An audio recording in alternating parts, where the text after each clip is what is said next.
नमस्कार, आप सभी का स्वागत है आज के मुख्य समाचारों में। दोस्तों, यहाँ पर जाने के किसान आंदोलन से जुड़ी तमाम बेहद बड़ी खबरें, वहीं दिन भर के मुख्य समाचार आप तक पहुँचाएंगे। जी हाँ दोस्तों, अगर आप हमारे चैनल पर नए हैं तो चैनल को सब्सक्राइब करके पास ही बने घंटी के आइकन को जरूर दबाइएगा। तो दोस्तों, जो पहली बड़ी खबर आ रही है सामने, आपको बता दें कि पश्चिम बंगाल चुनाव दोस्तों इस समय की दिन भर की बड़ी खबर है। सर्वे में टीएमसी निकली है आगे, देखें आंकड़े।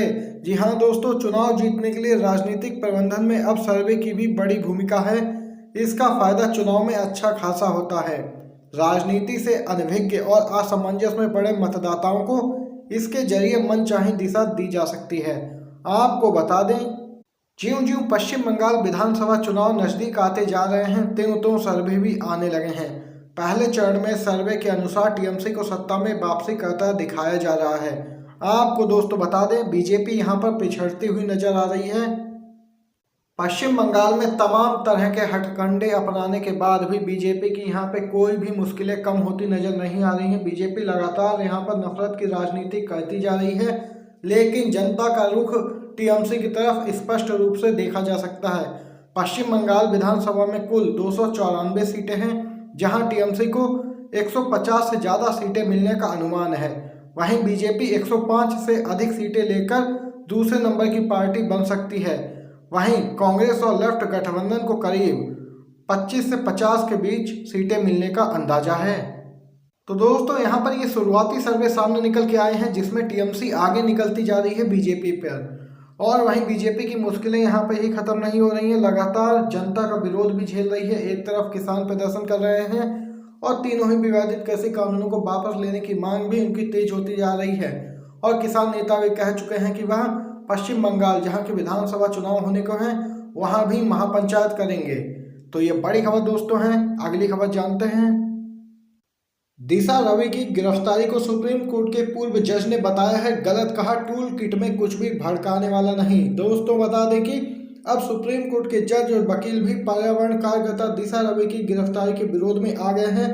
वहीं सुप्रीम कोर्ट के पूर्व न्यायाधीश न्यायमूर्ति दीपक गुप्ता ने दिशा की गिरफ्तारी को अभिव्यक्ति की आज़ादी पर हमला बताया है। इससे पहले किसानों, विपक्षी नेताओं, एक्टिविस्ट और कई पत्रकारों ने दिशा की गिरफ्तारी को यहाँ पे नाजायज बताया था। वहीं पूर्व न्यायाधीश ने दिशा रवि की गिरफ्तारी का कारण बने टूल किट के बारे में टिप्पणी करते हुए कहा कि उसमें ऐसा कुछ भी नहीं है जिससे कि देशद्रोह उसे कहा जा सके। उन्होंने कहा कि इस देश के हर नागरिक को सरकार का विरोध करने का पूरा अधिकार है। आपको बता दें, रवि को भारत के खिलाफ असहमति पैदा करने, सांप्रदायिक विद्वेष फैलाने, आपराधिक षड्यंत्र आदि के अलावा देशद्रोह से संबंधित अपराधों के लिए सोशल मीडिया पर किसानों के विरोध से जुड़े टूल किट पर दर्ज एक मामले में बेंगलुरु से गिरफ्तार किया गया था। पूर्व जस्टिस गुप्ता ने कहा कि दिशा रवि की गिरफ्तारी बोलने और अभिव्यक्ति की आज़ादी पर हमला है और हर नागरिक को यह अधिकार प्राप्त है कि वो सरकार का शांतिपूर्वक रूप से विरोध करे। वहीं दोस्तों, एक और खबर जानते हैं। भाजपा की बढ़ सकती है मुश्किलें, पश्चिम बंगाल में भी महापंचायत करेंगे किसान नेता। केंद्र के 3 नए कृषि कानूनों के खिलाफ आंदोलन के बीच किसान नेताओं ने कहा कि वे चुनावी प्रदेश पश्चिम बंगाल में भी सभाएं करेंगे। ऐसे में बीजेपी की मुश्किलें अब बढ़ सकती हैं। वहीं एक किसान नेता ने संकेत दिया है कि वे जनता से ऐसे लोगों को वोट नहीं देने को भी कहेंगे। और वहीं भारतीय किसान यूनियन के नेता राकेश टिकैत ने भी एक सवाल के जवाब में कहा है कि हम पूरे देश का दौरा करेंगे, हम पश्चिम बंगाल में भी जाएंगे, पश्चिम बंगाल में भी किसानों की समस्याओं का यहाँ पर लोगों से उन्हें रूबरू कराएंगे। उन्हें अपनी फसल के लिए अच्छी कीमतें नहीं मिल रही हैं। उन्होंने महापंचायत को संबोधित करते हुए कहा कि हम देश भर में पंचायतों का आयोजन करेंगे। तो देख सकते हैं दोस्तों, भाजपा की मुश्किलें बढ़ सकती हैं, क्योंकि इसी साल अप्रैल और मई के महीने में पश्चिम बंगाल में विधानसभा के चुनाव भी हो सकते हैं और ऐसे में किसान आंदोलन यहाँ भी दस्तक दे सकता है और महापंचायत करेंगे किसान नेता, ऐसा स्पष्ट कर दिया है राकेश टिकैत ने भी। पश्चिम बंगाल में देख सकते हैं हलचल बढ़ने वाली है। वहीं दोस्तों, एक और खबर की तरफ चलते हैं। वाराणसी की अदालत में मनोज तिवारी के खिलाफ परिवाद हुआ है दर्ज। राहुल गांधी को बताया था चीन का एजेंट। जी हाँ दोस्तों, आपको पूरी खबर बताते चले। कांग्रेस के पूर्व अध्यक्ष व सांसद राहुल गांधी को चीन का एजेंट बताने पर भाजपा के सांसद मनोज तिवारी के खिलाफ बीते मंगलवार को वाराणसी की एक अदालत में परिवाद दाखिल किया गया है। आपको बता दें कि अब इस मामले की सुनवाई 26 फरवरी को नियत की गई है और इस दिन यह सुनवाई होगी।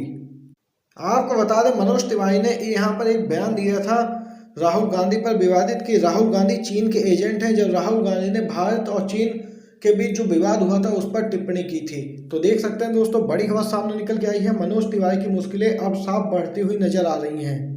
किसान प्रदर्शन, कोर्ट ने कहा असंतुष्टों को चुप कराने के लिए राजद्रोह का कानून नहीं लगा सकते। दोस्तों बता दें कि दिल्ली की एक अदालत ने कहा कि उपद्रवियों का मुंह बंद कराने के बहाने असंतुष्टों को खामोश करने के लिए राजद्रोह का कानून नहीं लगाया जा सकता है। दोस्तों आपको बता दें कि अतिरिक्त सत्र न्यायाधीश धर्मेंद्र राणा ने किसानों के चल रहे प्रदर्शन के दौरान फेसबुक पर फर्जी वीडियो डालकर कथित रूप से राजद्रोह और अफवाह फैलाने के आरोप में दिल्ली पुलिस द्वारा गिरफ्तार किए गए 2 व्यक्तियों को जमानत देने के दौरान यह टिप्पणी की। अदालत ने कहा कि समाज में शांति व व्यवस्था स्थापित करने के लिए सरकार के हाथ में राजद्रोह का कानून एक शक्तिशाली औजार है, जिसे किसी भी उपद्रवियों पर इस्तेमाल किया जा सकता है, लेकिन असंतुष्टों को खामोश कराने के लिए राजद्रोह कानून नहीं लगाया जा सकता। बड़ी खबर है दोस्तों, एक और खबर जानते हैं। राहुल गांधी ने एक बार फिर से तंज कसा है, ट्वीट कर कहा मोदी सरकार ने ठाना है जनता को लूटते जाना है और बस 2 लोगों का ही विकास करना है। बता दें कि तेल की कीमतों में हो रही वृद्धि को लेकर आक्रामक विपक्ष का हमला अब भी थमने का नाम नहीं ले रहा है। सरकार ज्यों-ज्यों दाम बढ़ाई जा रही है, विपक्ष हमला भी उतना तेज करता जा रहा है और इसी क्रम में कांग्रेस के पूर्व अध्यक्ष राहुल गांधी ने इस मुद्दे को उठाते हुए ट्वीट किया है, मोदी सरकार ने ठाना है जनता को लूटते जाना है, बस 2 का विकास करना है। और वहीं मोदी सरकार पर हमला करने में माकपा नेता सीताराम येचुरी भी पीछे नहीं रहे। उन्होंने अर्थव्यवस्था पर सवाल उठा दिया सबूतों के साथ कि मोदी सरकार की अर्थव्यवस्था में अमीर और भी अमीर हो रहा है तथा गरीब और गरीब होता जा रहा है। तो देख सकते हैं दोस्तों, यहाँ पर ये बड़ी खबर राहुल गांधी की तरफ से निकल के आई है सामने। एक बार फिर से मोदी सरकार पर जोरदार निशाना साधा है। अगली खबर में जानते हैं। दिशा रवि के बचाव में आए कन्हैया कुमार, बोले दंगाइयों का समर्थन करती तो मंत्री, सीएम या फिर पीएम बन जाती। दोस्तों बता दें कि जेएनयू छात्र संघ के पूर्व अध्यक्ष और भाकपा नेता कन्हैया कुमार टूल किट मामले में गिरफ्तार पर्यावरण कार्यकर्ता दिशा रवि के बचाव में आगे निकल के आए हैं। कन्हैया कुमार ने तंज किया कि दिशा ने किसानों का समर्थन करके गलती कर दी है। यदि उसने दंगाइयों का समर्थन किया होता तो मंत्री या पीएम तो बन ही जाती। बता दें कि विपक्ष के कई नेता और पार्टियां भी लगातार दिशा रवि का बचाव कर रही हैं। वहीं कन्हैया कुमार ने भी दिशा की गिरफ्तारी पर केंद्र सरकार के खिलाफ निशाना साधा है। तो दोस्तों बेहद बड़ी खबर निकल के आई है कन्हैया कुमार की तरफ से। पश्चिम बंगाल विधानसभा चुनाव 2021 को लेकर दोस्तों महत्वपूर्ण खबर है। कांग्रेस और लेफ्ट आईएसएफ, एनसीपी, आरजेडी के साथ मिलकर लड़ेंगे चुनाव। जी हां दोस्तों, पश्चिम बंगाल चुनाव में कांग्रेस और लेफ्ट टीएमसी के साथ फिलहाल गठबंधन नहीं करने जा रहे हैं। कांग्रेस के प्रदेश अध्यक्ष अधीर रंजन चौधरी ने ये ऐलान किया है।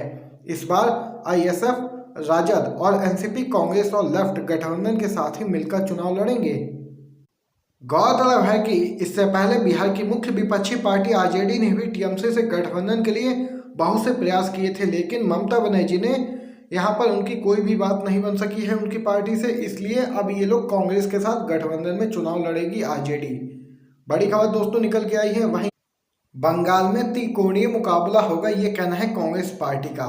जी हाँ दोस्तों, अधीर रंजन चौधरी ने कहा है कि बंगाल में त्रिकोणीय मुकाबला होने का संकेत मिल रहा है, क्योंकि एक तरफ उनका गठबंधन है, दूसरी तरफ टीएमसी और तीसरी भाजपा। और यहाँ पर देख सकते हैं ये बड़ी खबर सामने निकल के आई है दोस्तों। एक और खबर की तरफ चलते हैं।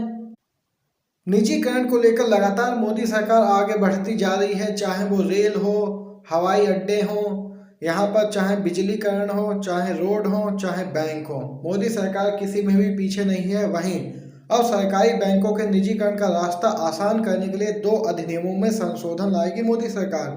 हाल ही में आई एक रिपोर्ट में खुलासा हुआ था कि मोदी सरकार 4 सरकारी बैंकों के निजीकरण की तैयारी कर रही है। इनमें bank of Maharashtra, bank of India, Indian overseas bank और सेंट्रल बैंक ऑफ इंडिया शामिल हैं। अब खबरें हैं कि सार्वजनिक क्षेत्र के बैंकों के निजीकरण का मार्ग आसान करने के लिए सरकार इस साल 2 अधिनियमों में संशोधन ला सकती है। यहाँ पर खुलासा हुआ है कि इन संशोधनों को मानसून सत्र में या फिर बाद में पेश किया जा सकता है। तो देख सकते हैं लगातार हर सरकारी उपक्रम का निजीकरण यहाँ पर मोदी सरकार करती जा रही है और अपने कुछ चुनिंदा मित्रों को फायदा पहुंचाने की कोशिश में लगी है। वहीं दोस्तों एक और खबर जानते हैं।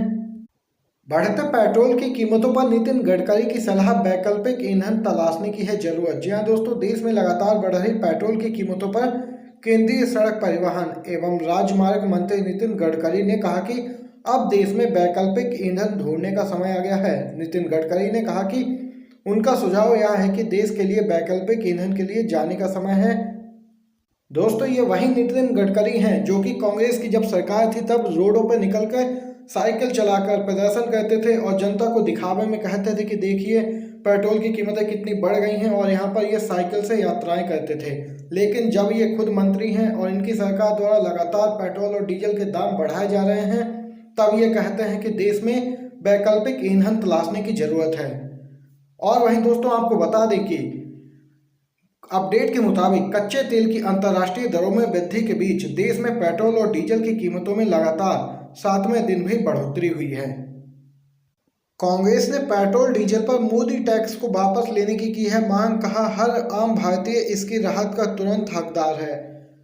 ईंधन की बढ़ती कीमतों के बीच कांग्रेस ने पेट्रोलियम उत्पादों पर करों को तत्काल वापस लेने की मांग की है और आरोप लगाया कि पिछले 6 वर्षों में सरकार ने करों के माध्यम से लगभग 20 लाख करोड़ रुपए से अधिक की कमाई की है, जबकि एक आम आदमी लगातार इससे पीड़ित रहा है। आपको बता दें, इसे मोदी टैक्स करार देते हुए कांग्रेस प्रवक्ता पवन खेड़ा ने एक प्रेस कॉन्फ्रेंस में कहा कि हम पिछले 7 वर्षों में लगाए गए इस अतिरिक्त मोदी टैक्स को तत्काल वापस लेने की मांग करते हैं। खेड़ा ने कहा कि हम किसी भी क्षेत्र में सरकार के 20 लाख करोड़ रुपए खर्च करने का परिणाम नहीं देख रहे हैं, चाहे वह कृषि क्षेत्र हो, MSME हो या फिर सरकारी कर्मचारी या अन्य क्षेत्र हो। उन्होंने आरोप लगाया कि भाजपा के इकोसिस्टम ने हमेशा लोगों को भावनात्मक रूप से अपने कब्जे में रखने की कोशिश की है। दोस्तों आपको बता दें, लगातार पेट्रोल डीजल की कीमतें तो बढ़ती जा रही हैं, लेकिन उसके साथ ही रसोई गैस की कीमतों में भी मोदी सरकार लगातार बढ़ोतरी कर रही है। पिछले ही 1-2 दिन पहले मोदी सरकार ने 50 रुपये प्रति गैस सिलेंडर की दर से बढ़ोतरी की थी और सिलेंडर की कीमत अब 800 रुपये के पार पहुंच चुकी है। ये बड़ी खबर है दोस्तों। कांग्रेस पार्टी ने मोदी टैक्स बताया है। पेट्रोल डीजल की कीमतों पर जो अतिरिक्त कर लगाया गया है मोदी सरकार द्वारा, उसे मोदी टैक्स करार दिया है। एक और खबर जानते हैं दोस्तों।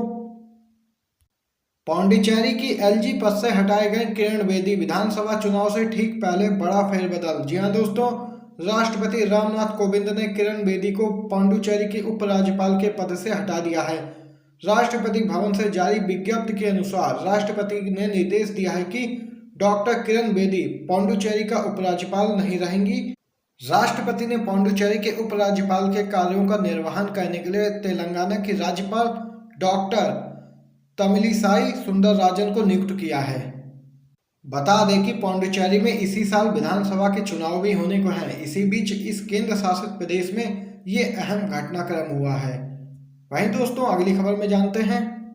टूल किट मामला, ऐसा ने किया दिशा की गिरफ्तारी का विरोध, उठाई रिहाई की मांग। जी हाँ दोस्तों, वाम दल से संबंध रखने वाली ऑल इंडिया स्टूडेंट एसोसिएशन आइसा ने टूल किट मामले में गिरफ्तार पर्यावरण कार्यकर्ता दिशा रवि की गिरफ्तारी के खिलाफ बीते मंगलवार को दिल्ली पुलिस के मुख्यालय के समक्ष प्रदर्शन किया। जवाहरलाल नेहरू विश्वविद्यालय JNU, दिल्ली विश्वविद्यालय और अंबेडकर विश्वविद्यालय के आइसा सदस्यों ने रवि की तुरंत रिहाई की मांग की और आरोप लगाया कि भाजपा लोकतंत्र के खिलाफ क्रूर अभियान चला रही है। तो दोस्तों यहाँ पर देख सकते हैं, दिशा रवि की गिरफ्तारी का विरोध लगातार यहाँ पर बढ़ता जा रहा है और रिहाई की मांग भी अब तेज हो गई है। तो दोस्तों जो आज के दिन भर की बड़ी खबरें और मुख्य समाचार सामने निकल के आए थे, आप सभी तक पहुंचाए हैं HRI न्यूज़ पर। अगर आपको वीडियो पसंद आया हो तो वीडियो को लाइक कीजिएगा, शेयर कीजिएगा